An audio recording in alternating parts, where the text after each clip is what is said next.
My sister came to the prison to tell me that she's going to marry my ex-husband. Mom, with a disgusted look, told her to stay away from me as a murderer. Little do they know, today my ex-husband will push me into the memory extraction court. In my memory, there's evidence of Emily committing murder. Yesterday, my sister came to the prison to tell me she's marrying my ex-husband. My mom, standing by, told her to stay away from me, a filthy piece of trash. But I'm her real daughter, and my sister is just an adopted one. They don't know that my ex-husband will push me into the memory extraction court today to publicly accuse me of killing his adopted son. This new technology can extract a person's real memories using high-tech methods like brain waves. It's only used for murderers. How ridiculous. With heavy shackles on, my body thin as tree bark, I walk into the courtroom. A murderer has no privacy, and my extracted memories will be broadcast worldwide. My ex-husband Eric stands in front of me, unable to hide the disgust in his eyes. Facing him, I pull out a cold smile.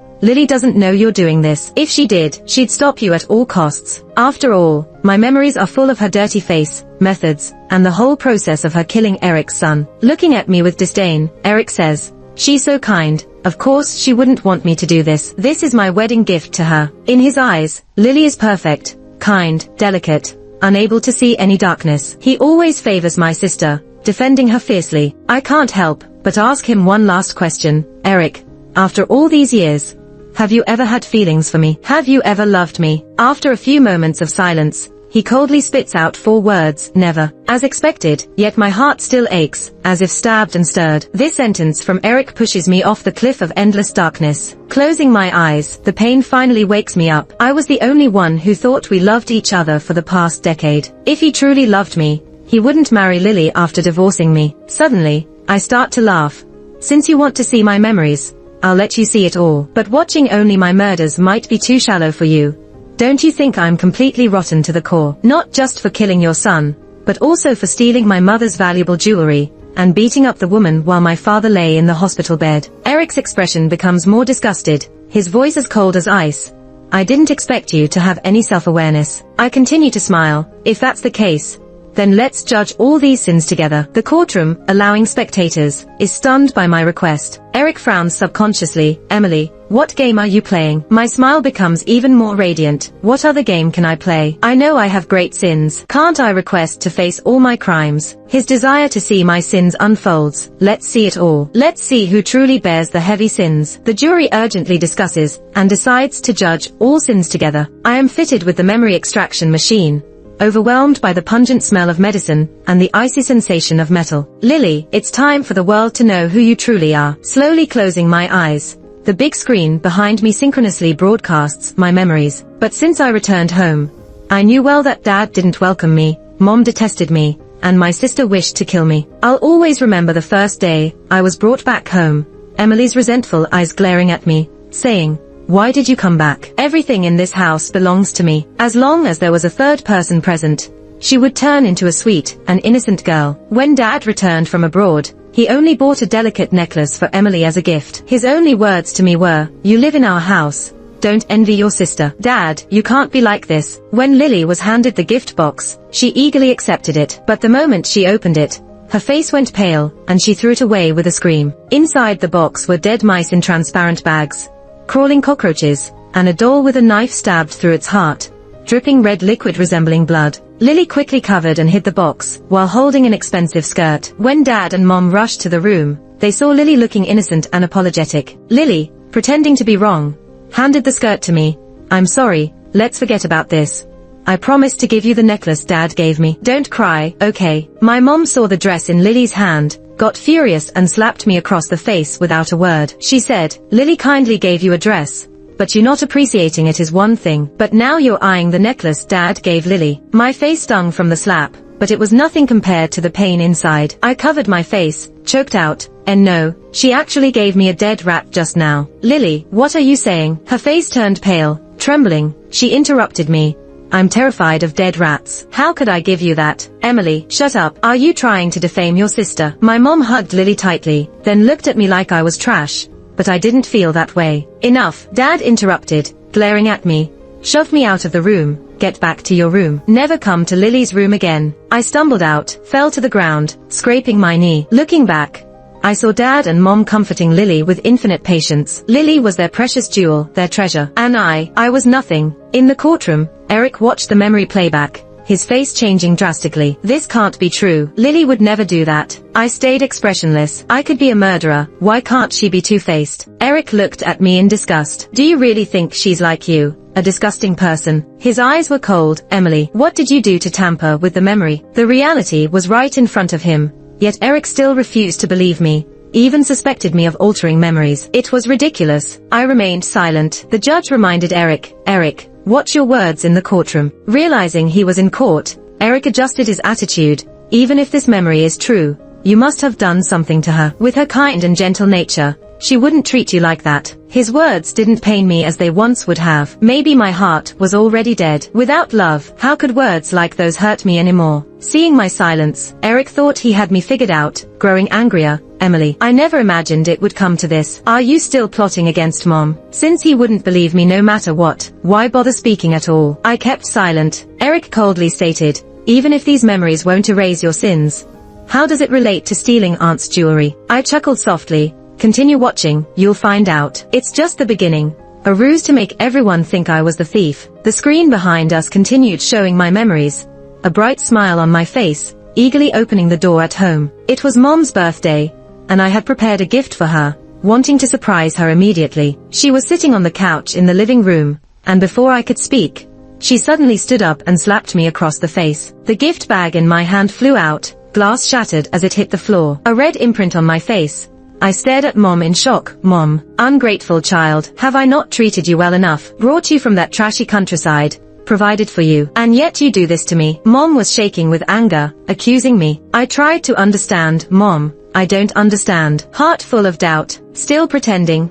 Mom pointed at me, laughing bitterly. She took out an expensive necklace. See this? Recognize it? My eyes widened. You found the necklace, but how could it be under my bed? Now I understood why Mom was so angry. She suspected I stole the necklace. Lily looked at me sadly, knowing I was still troubled by Dad gifting me a necklace last time. But even so, stealing Mom's necklace was unacceptable. I pleaded, Mom, believe me, I didn't steal the necklace. But all Mom said was, get out. She didn't stop at words, even kicked me with high heels. As I fell, my hands landed on the shattered glass gift, blood dripping from my palms. Mom went upstairs, and Lily lingered, looking down at me. In a voice only we could hear, she said, isn't it strange how the necklace ended up under your bed? I put it there, but even if I tell you, what can you do? No one will believe you. Shocked, I forgot the pain in my hands. Why would you do this? Lily's face carried a sweet smile, but her eyes were as malicious as a witch's.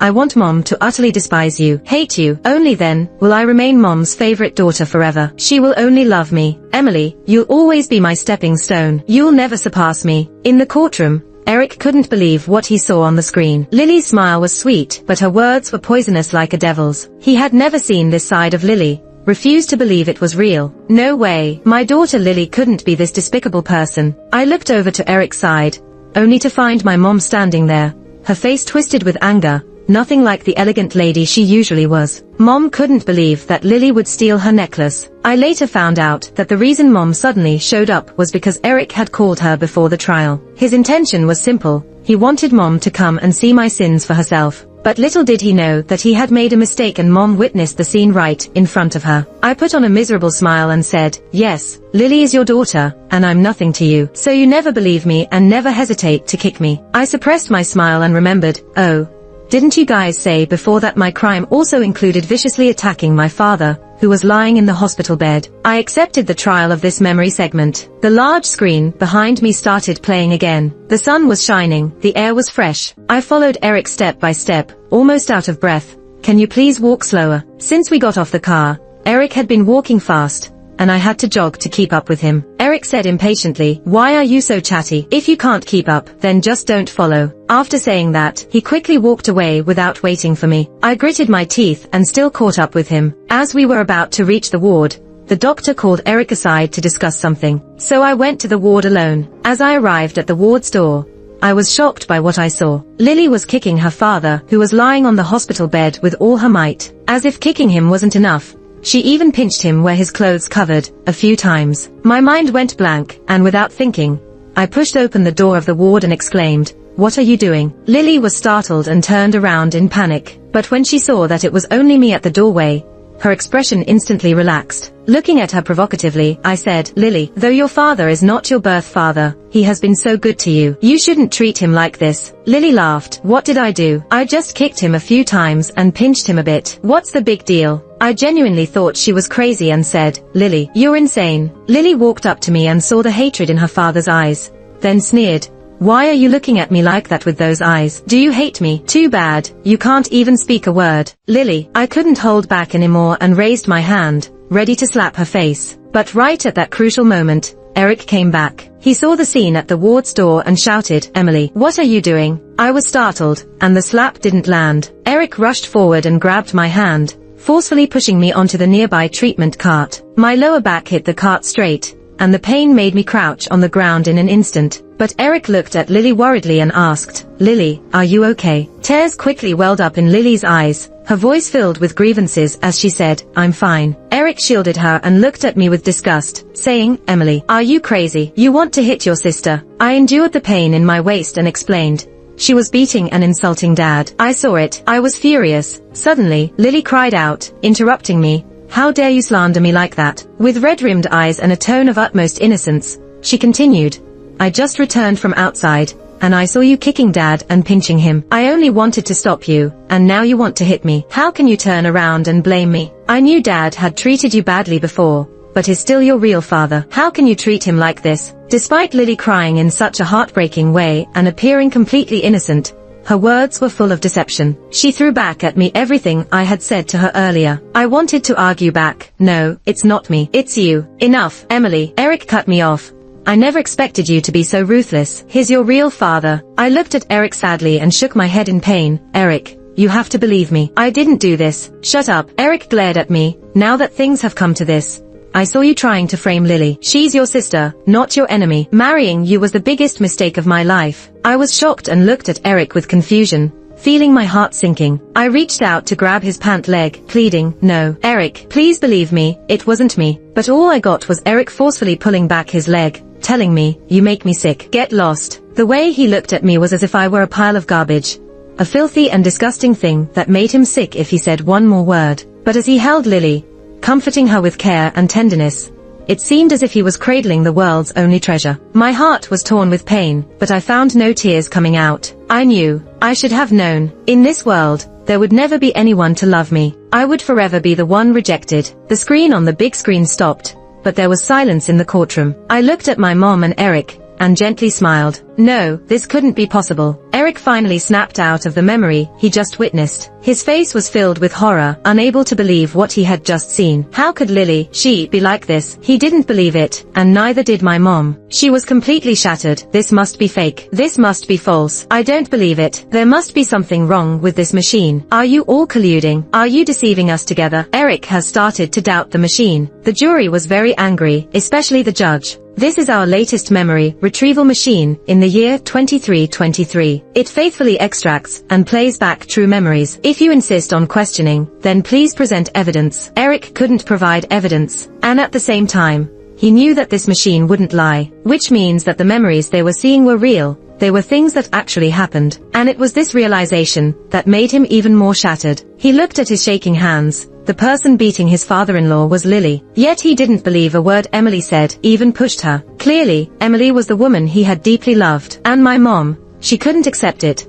Completely abandoning the facade of a lady, and slumped to the ground. How could this be? Lily, my Lily is not this kind of person. I don't believe it. I don't believe it. She covered her face, started crying desperately. But she wasn't crying for me. Even the tears she shed were all for Lily. I was always the inconspicuous one, the one who would never be remembered. I smiled lightly, observing from the sidelines like an outsider. Eric saw my smile, infuriated. Emily, what are you laughing at? I answered with a pale face. Can't I laugh at your bad judgment? Eric trembled all over, his eyes red. Emily, are you trying to whitewash yourself? You deliberately said those things earlier.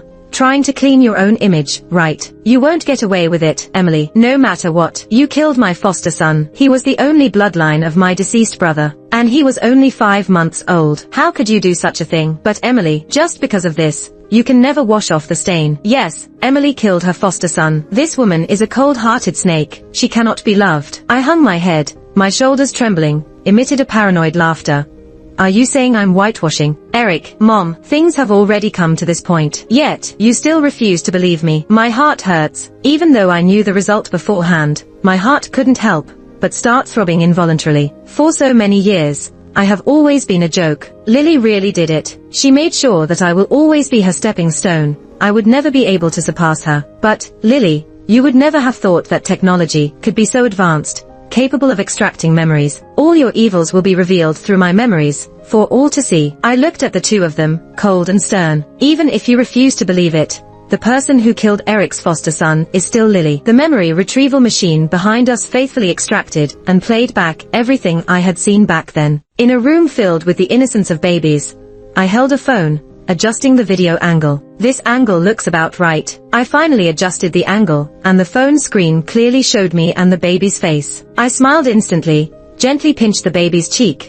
Does baby know what mommy is doing? Mommy is recording a growth video for you. The baby lying in the crib was only 5 months old, sleeping soundly with closed eyes. This was the child adopted by Eric, also the only blood relative of his best brother. His brother and family passed away in a car accident, leaving only this child behind. When Eric brought him home, he was only 3 months old and was at the peak of being fussy during the night. Being a mother for the first time, I experienced the bittersweet pain of raising a child. After 2 months, the baby had finally grown chubby under my care, looking so delightful. Looking at the peacefully sleeping baby, I couldn't help but kiss his face multiple times. It's not like he's your child. Why are you exuding maternal love here? A mocking voice came from the doorway, and I looked up to see Lily in a white dress. My face immediately darkened. Lily, what are you doing here? This is mine and Eric's home. How did Lily get in here? Lily seemed to know what I was thinking, took out a key from her handbag, and pretended to be annoyed. I don't even know why Eric insisted on giving me the keys to the house, even though I told him, just find me at Lily's house. But no, he didn't. Lily provocatively looked at me and smiled. He said, you don't deserve to live here. I should be the mistress of this house. Upon hearing those words, my head was spinning. Fighting down the anger, I spoke softly. Lily, don't think I can't see that you're trying to drive a wedge between us. He'd never say those things. Lily approached me. Why wouldn't he? If he wouldn't say those things, then how did I get this key in my hand? I glanced at the baby struggling to wake up, immediately stood up. Let's talk outside. But Lily didn't move. What are we going outside for? I'm not going out. I lowered my voice as much as possible. Lily, what are you trying to do? Lily pursed her lips for a while, then spoke. Eric forgot to bring a file. Go get it for me. I instantly understood why she had a key and realized that the earlier words were indeed a self-deception, because no matter how messed up Eric was, he would never say those things. I immediately said, okay, I'll get it for you. Wait here. I knew where Eric's files usually were, but his study had so many files, it took me quite a while to find it. I returned to the room with the file, and as soon as I pushed open the door, I saw Lily looking flustered, holding a pillow that had fallen to the ground. I first noticed something was wrong with her. Lily, what are you doing? I quickly approached and then saw a scene that I will never forget in my life. The baby who was asleep with rosy cheeks before I left was now purple-faced, clearly lack of oxygen. I couldn't care less about anything else and quickly reached out to pick up the baby. The baby felt ice cold in my arms. It suddenly dawned on me what was happening. My heart raced so fast that it even skipped a beat. Shaking, I reached out and touched the baby's nose to feel for breath. The baby, he had stopped breathing. I started to panic. Baby, don't sleep. Mom is coming to save you now. I put the baby down and frantically started giving him artificial respiration and chest compressions. But it was no use. No matter what I did, the baby's face remained pale and lifeless. Lily calmed down a bit and said, it's no use, he's already dead. You can't save him. I suddenly realized something, and slapped her. Lily, you killed the baby. Admit it. Caught off guard, Lily's face swelled instantly as I landed the slap. Emily, are you out of your mind? This brat is not even your child. Why are you going crazy over him? And what evidence do you have to say it was me who killed him? Yes, this child is not mine, but I've been taking care of him for over 2 months. Lily, you're the one who's crazy. How could you do this to a 5-month-old baby? The baby's death shattered my sanity, and I ended up fighting with Lily. During our struggle, my phone that I had left recording earlier fell off the counter, and suddenly, I remembered that I had been recording a video this whole time. and I hadn't turned it off before leaving. So, this phone had all the evidence of Lily's crime. As I saw the phone, Lily saw it too. She saw the recording screen and was instantly shocked. "You were recording it." Both Lily and I realized at the same time, and rushed towards the phone. Amid the struggle, I suddenly heard footsteps downstairs. "Someone's here." I immediately started yelling, "Is it Eric? Eric, come help me quickly." In that moment, Lily's face turned paper white. She couldn't let that phone be found by a third party. Driven by survival instinct, Lily mustered up a strength and successfully snatched the phone from my hand, then threw it out the window. I couldn't care less at that moment and rushed to the window. No. Just then, I heard hurried footsteps coming up from downstairs. Eric was coming up. He had just reached the door of the room and saw me and Lily disheveled. "What's happening?" In that instant, Lily grabbed Eric's hand and pointed at me. "Eric, Emily killed the baby." The aftermath of this incident was predictable. Eric couldn't believe Lily did it. He firmly believed it was me, and that led to our divorce because of this incident. I wanted to go downstairs to find the phone, to show the evidence, but I couldn't find the phone no matter how hard I looked. As if luck was on Lily's side, the phone was nowhere to be found. Without the phone as evidence, Lily's witness pinned me down as the murderer. My fingerprints found on the pillow were considered physical evidence, combined with my checkered past. So, I became the murderer, taking the fall for Lily and ended up in jail. But now, the memory trial has revealed the truth to everyone. Tears streamed down my face in agony. Though it's been nearly a year since the incident, I still can't let go. The memory of that day haunts me. If only I hadn't gone to find Eric's documents. If only I had kicked Lily out. But, it's all just IFS. Eric was now kneeling on the ground, looking devastated. He couldn't believe the truth of what had happened. The person who killed my child was Lily. Why? Why would she do such a thing? I had pondered about this question, and even asked her. How did Lily answer me? I remember now. She hated the child, killed him to shift the blame on me, and break me and Eric apart. It was a win-win for her. It was something she couldn't resist. The jury didn't expect that the memory trial would end with such a twist. The supposed murderer had never killed anyone before. She had nothing bad, not even once. It turned out, behind Lily's sweet appearance and smile, she was the real, vile murderer. She was capable of harming even a 5-month-old baby. The jury immediately contacted the police and issued an arrest warrant for Lily. And I, finally, was able to remove the shackles. "Emily," Eric looked at me with guilt. "I was wrong. I shouldn't have doubted you." She was a woman he loved deeply. How could he have pushed her to the brink step by step, not trusting her, not understanding her? Eric was in deep pain. I never imagined Lily could be so disgustingly evil. Her disguise was too perfect. She deceived everyone, including me. "Emily, can you forgive me?" Even my mom finally realized. She looked at me with sadness and pain. "My daughter, Mom was wrong. She should never have doubted you." Upon watching my memories, they finally understood their mistakes. They knelt before me, begging for my forgiveness. But what good would that do? The pain I endured will not be erased by their prayers now. It was a real pain, etched into my heart and body. Smiling at them, "Forgive, Eric. Ever since you admitted you never loved me, I have never forgiven you and never will. And Mom, this is the last time I'll call you Mom. After all, you never saw me as your daughter. Your good daughter has always been Lily. I was just garbage in your eyes. A rat in the sewer.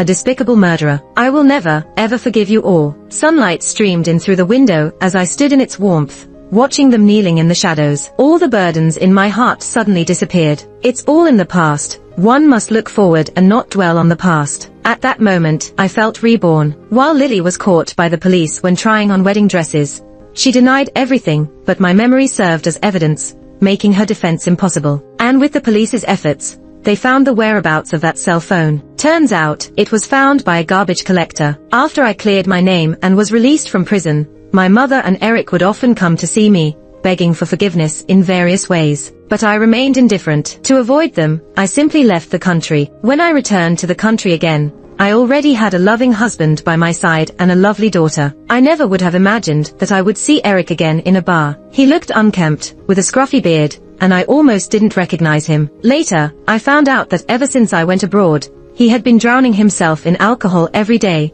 often getting drunk beyond recognition. I averted my gaze and did not acknowledge him. The moment he sent me to prison out of mistrust, our fate was sealed.